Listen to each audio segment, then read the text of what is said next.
Hey there, TJ here, and welcome to Yeah The Dees, where I'm going over our round 4 AFLW win against the Hawks at Kinetic Stadium in Frankston on Friday the 22nd of September 2023.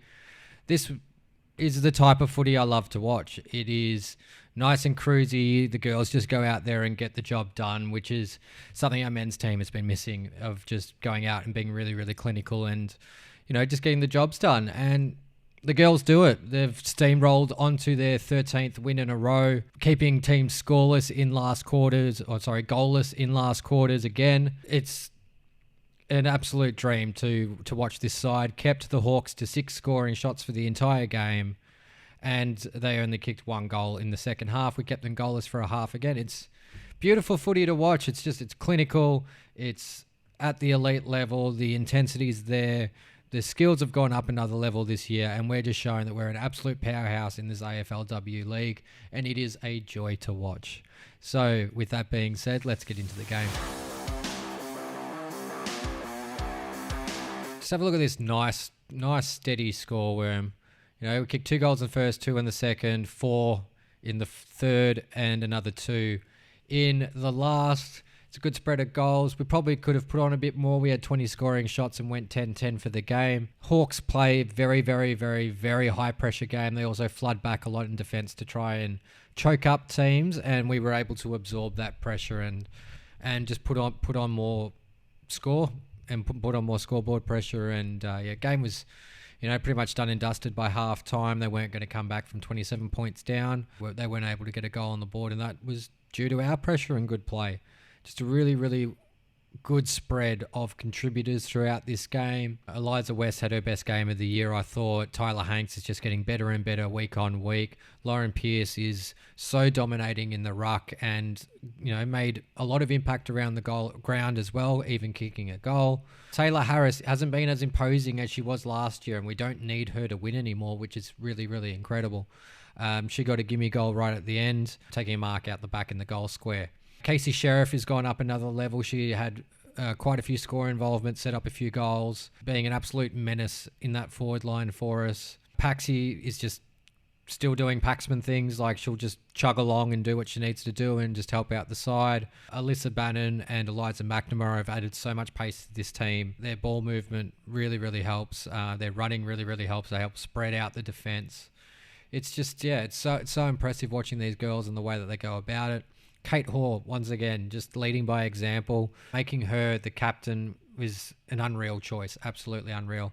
I don't think you could have picked a better person to do it, and she's leading by example in each and every game. The addition of the Irish girls has been really, really good. They have a really interesting set of skills in the way that they sort of approach the game, which is a nice point of difference. Blythen, I'm terrible with the way they pronounce their names. She almost kicked goal of the year. It was awesome, her snap that she had, but it just happened to bounce the wrong way back, but we were able to capitalize anyway. Girls were able to capitalize on most of their chances, so it was just a really nice sit back and watch the footy kind of game and just watch us chug away to another win. What do we put on? 16 points in the first, 15 in the second, 25 and another 15 in the last. So we were always kicking at least 2 goals, and we were always getting 3 or 4 scoring shots per quarter, and just really, really steady play, even with the pressure that the Hawks were putting on and the way that they were sort of flooding back to try and stop our ball movement.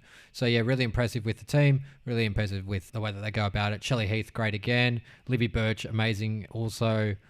Purcell, amazing through the midfield. Goldrick keeps getting hard balls. She's got a really interesting kicking action, but it helps her pop the ball over the top of opponents. I can't be happier with this mix that we've got. I know there's a lot of great players and midfield, especially midfielders in other sides, but they're not having the impact with their clubs the way that our girls do. It's a full team unit that we see presenting here, and the way that this team's been put together is super impressive. So let's get stuck into the votes. So here was the coaches' votes, which means that the coaches split it up something like this, with Tyler Hanks getting a 5 and Olivia Purcell getting a 4.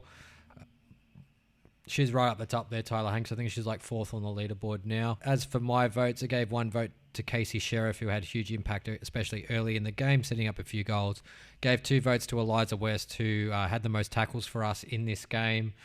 She did a lot of the defensive stuff, but also got plenty of the ball herself.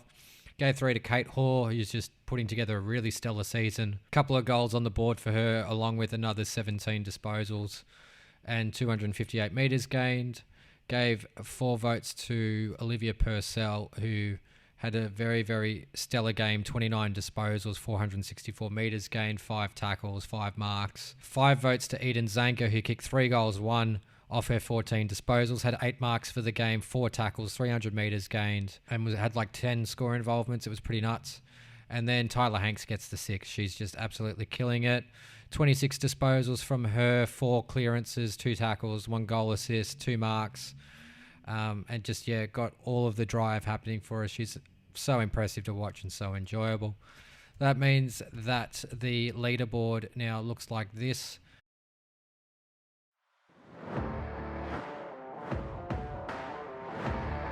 So there we are, top of the ladder where we belong. 4 wins, no losses, 325 points for, 105 against. We're 220 points up against our opposition so far this year. Adelaide, they're looking good as well. Kangaroos just had a loss on the weekend, and they have the midfielder leading in the coaches' votes at the moment. So I'm really looking forward to when we play them in a couple of weeks to see how good they are. Adelaide, Brisbane as well. Looking forward to seeing how good they are also. We play Brisbane later. We play both these teams later in the year, and they're all up the top. So, a couple sides down the bottom there without any wins, but they're just sort of the newer team, so they're probably going to take a couple of seasons to find their way.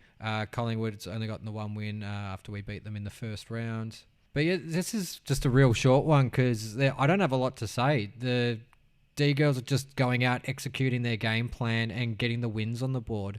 There's nothing to complain about. There's nothing to really suggest that we need to improve on or do better because they're just trouncing teams. Like it was a 59-point win, and like our average winning margin over the last 2 years is like 50 points. So we're really, getting away from teams. The closest game we've played in that time was the grand final, which we won by 4 points, which just like that game was almost impossible to score at. Oh, actually, I have thought of a complaint from this game. It was played too early in the day because of the footy final, so there was way too much glare in the first quarter and a little bit of the second.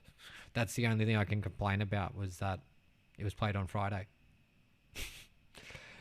So, Anyway, that's pretty much all my thoughts at the moment. Brownlow was okay. I thought Petrarca could have, gotten there in the end. He got pretty close, but Jack Viney's end of the season did hurt him a little bit with pinching votes off each other. Brownlows are hard to win, and I don't think it really matters who wins them. Pretty surprised Lachie Neale got his second Brownlow after such a patchy year. Like he was so down in form in the middle of the year, and he didn't make the All-Australian team. So just shows what sort of a vote magnet he is. He got votes in a game where he only got 20 disposals and was definitely nowhere near best on ground, but he got the 3. With Petrarca, he got votes in games that I thought he wasn't that good in, and he missed out on votes in games that he was that good in. Especially the last game against Sydney, he should have got the 3 there, so that was a bit shattering. A few rumours going around. I've heard rumours of Sean Darcy. I've heard rumours of Tom Lynch coming to Melbourne.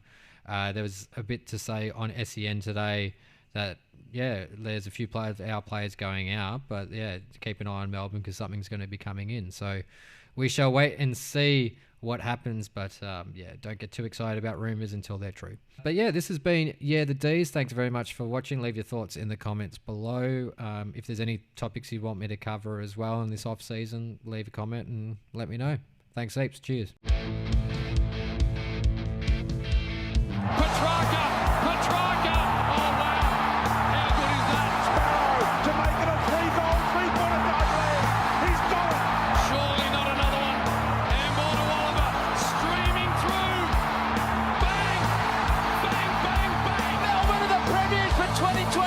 And it's just so special for our club, mate, our club. Lastly, after 57 years of pain, it's coming home.